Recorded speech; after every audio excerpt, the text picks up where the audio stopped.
Welcome to Alaska's Exit Glacier. There are few places on planet Earth where you can stroll right up to a river of ice, catch a glimpse of the humbling force that feeds it, and literally walk through a living laboratory of natural history in the making. Here, you can. And as one of America's most accessible glaciers, everyone can enjoy this natural treasure with trails for all levels and abilities.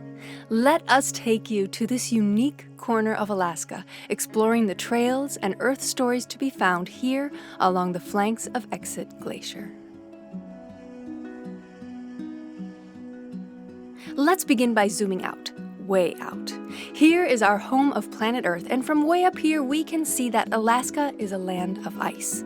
The Kenai Peninsula is dominated by it, blanketed by 700 square miles of ice that feeds over 30 glaciers oozing down the surrounding mountainsides. Most of these glaciers are only accessible by plane, hiking expedition, or boat, but one of them is not. The journey to Exit Glacier begins on the only road entering Kenai Fjords National Park. For a national park of this size, that's quite something. Kenai Fjords National Park encompasses 1,047 square miles of the peninsula, 50% of which is covered in ice. There are two main ways most visitors visit the park: on a boat tour out to the Kenai Fjords, as we showed you in episode 12, and a visit to Exit Glacier. As we drive up Exit Glacier Road, we are actually traveling through a living laboratory in which an important ecological process is laid out in sequence right before our eyes. The land is telling us a story, and we just need to learn how to read it. Today we will learn to read that story, beginning here where we catch our very first glimpse of Exit Glacier.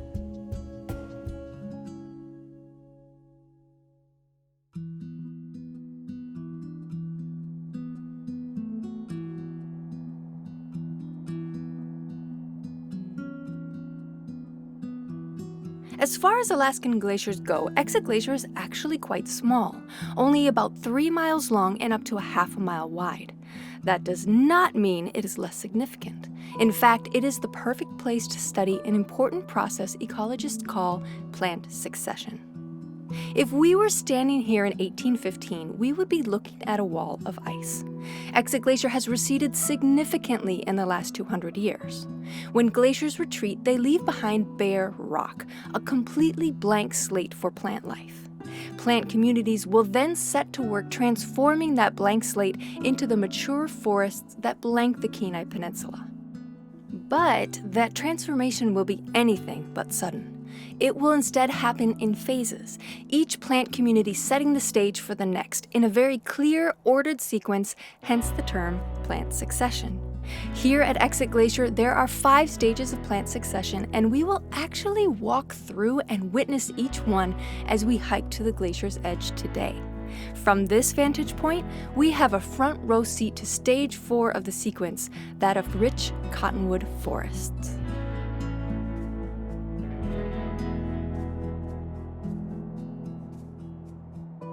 These forests are actually the whole reason we came to Exit Glacier in September.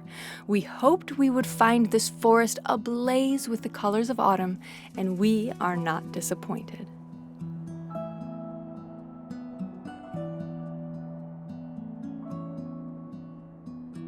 Even the surrounding mountainsides are putting on a show. The alpine tundra is awash in color, especially with thick patches of blazing red bearberry.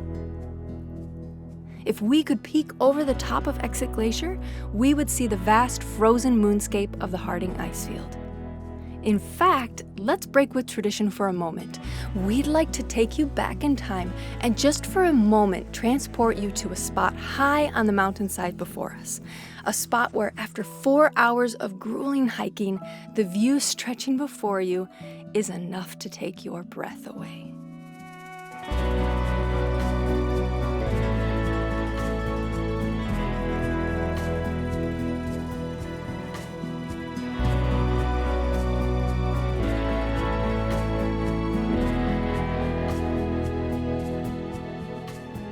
This is the end of the Harding Icefield Trail, where we brought you in episode 13. In that journey, we were able to see how the ice field feeds the glacier, seamlessly transitioning from a wide open expanse of ice to the focused flow of a glacier on its slow motion journey out of the alpine heights. Today, we are taking on a different trail, but leaving from the same starting point. In fact, the Exit Glacier area is home to the only maintained trails in all of Kenai Fjords National Park. We're making our way there now.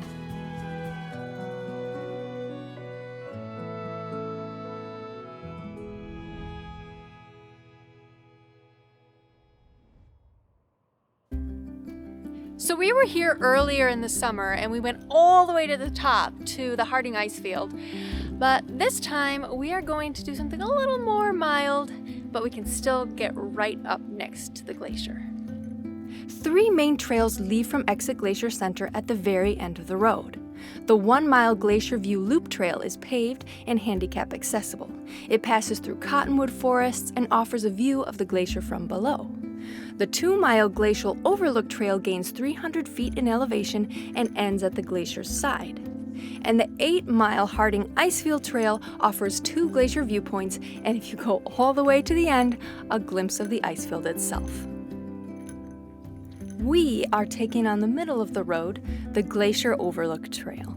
If we could travel back in time to 1917, we will be right at the toe of the glacier right now. But it has receded so much that now we have about a mile to the actual toe of the glacier today. In addition to plant succession, the Exit Glacier area is an excellent place to learn about glacial landforms. You might be curious how we know that the glacier reached these points in past years. Well, it's all there, written in the land. Glaciers transport a tremendous amount of rock frozen within the ice. When the end or toe of a glacier melts, the rock that was trapped in the ice drops out and forms a pile that we call a moraine. Over the past 200 years, Exit Glacier has receded about 1.4 miles, leaving behind a series of moraines. As we make our way along the trails below Exit Glacier, we are walking through time, and every now and then we will pass right over one of those moraines. To the untrained eye, it will look like nothing more than a little mound crossing the path, and so the Park Service has marked them for us. Each sign tells us we are passing over an old moraine of Exit Glacier and the year that moraine was formed. Our march through time is also marked by the succession of plant communities that we are passing through. Right now we are in stage 4, the cottonwood forest. The only reason these forests could develop is because of the work done by the plant community of stage 3, small trees and shrubs like willow and alder. Over time, the shrub community provided enough organic material to build up soil capable of supporting a forest. The forest below owes its existence to the enriched soil created by the shrub community that came before it.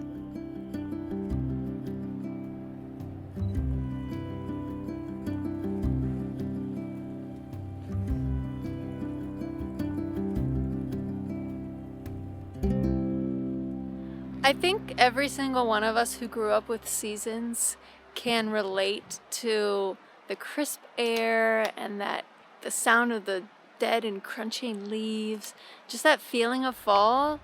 It's so nostalgic.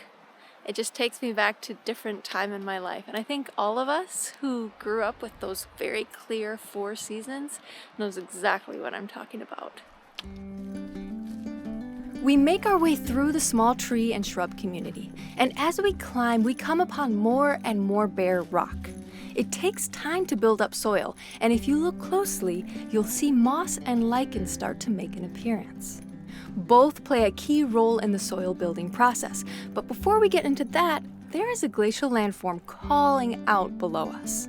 From here, we catch a glimpse of Exit Glacier's outwash plain, a clear patch of rocky ground just below the glacier. The water that melts off a glacier will form a river, and that river will always be packed with sediments. Fine sediments remain suspended in the water and can travel pretty far. Larger, heavier sediments, not so much. They are quickly deposited not far from the glacier, and they often form bars and dams that force the river to divert, split, and form new channels. That is how a braided river forms, and as it weaves and moves across the land, depositing glacial sediments as it goes, the inevitable result is an outwash plain.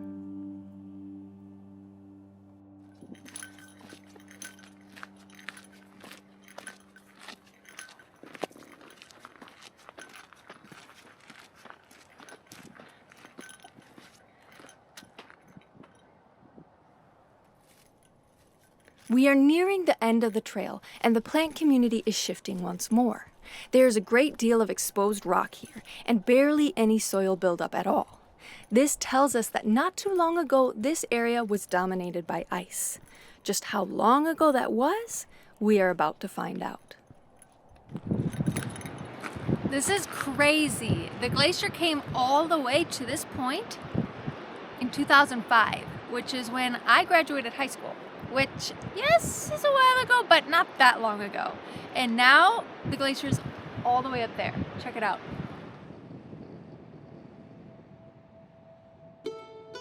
Here's where it's time to get real, friends. Back in 2005, climate change was still a topic that some felt was up for debate. Now it is not.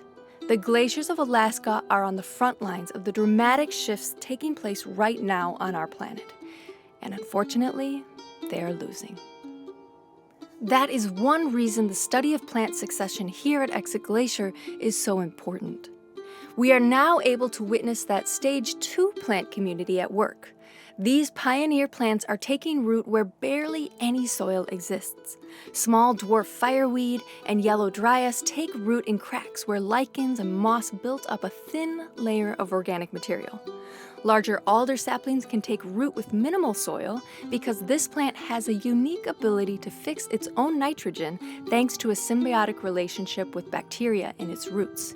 Its nitrogen-rich leaves will introduce a key ingredient for future plant life. These colonizers are laying the groundwork, building soil that will eventually support the shrub community.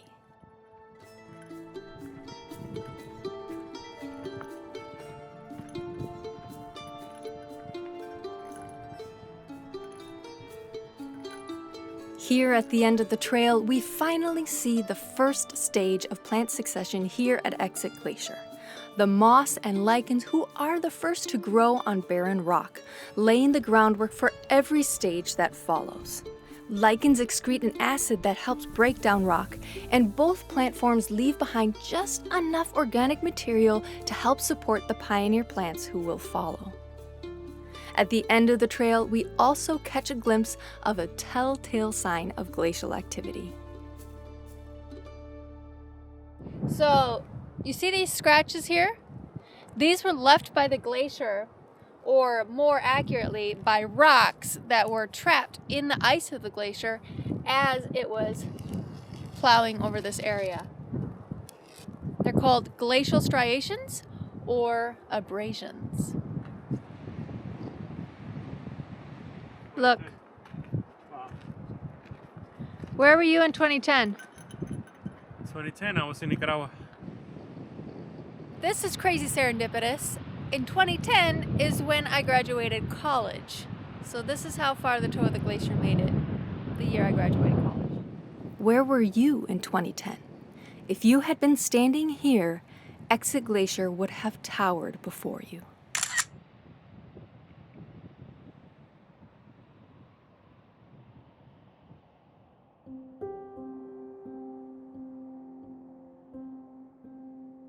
You may be curious what the final stage of plant succession is here at Exit Glacier.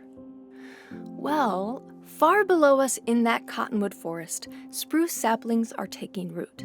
It will take a long time, but eventually they will outgrow the cottonwoods, choking them off from the sun. Unfazed by the thick spruce canopy, shade-tolerant hemlock will then move in. When we finally see a mature evergreen forest with a well-balanced mix of spruce and hemlock, we will know that that land has been ice-free for at least 200 years. That is why understanding plant succession is so powerful. Combined with the ability to read glacial landforms, we can gain an understanding of not only what happened here, but when it happened. As we take in the landscape in our own way, Jose Luis through photography and me through sketching, all around us, the land tells its story. From the scratches on the bedrock to the shrub-spotted slopes, you now know how to read that story. So sit back with us, read the land, and just take in this precious corner of planet Earth while we still have it.